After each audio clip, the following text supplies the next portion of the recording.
Bwana Yesu asifiwe.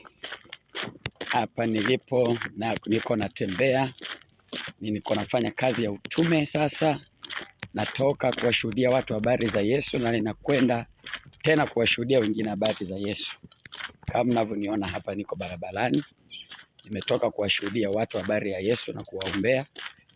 Yesu alisema enendeni ulimwenguni kahubiri injili kwa kila kiumbe. Kwa hivyo leo nimeacha gari langu na kuamua kutembea kwa mguu niweze kuwashuhudia watu habari za Yesu na kuambia habari ya injili iletayo ondoleo la dhambi, na kuambia watu kwamba huu ni mwezi wa toba.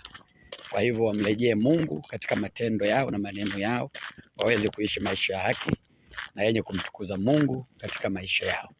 Mungu akubariki sana wewe ambaye unaendelea na mfungo. Mungu akubariki. Mimi nakutakia siku njema. Hapa naendelea kuwashuhudia watu habari za Yesu, na wewe unanitazama pia nakushuhudia kwamba Yesu anakupenda. Okoka na umwamini Yesu, naye atakuwa Bwana na Mwokozi wa maisha yako, na baraka zote utazipata ndani ya Yesu mwana wa Mungu. Amen.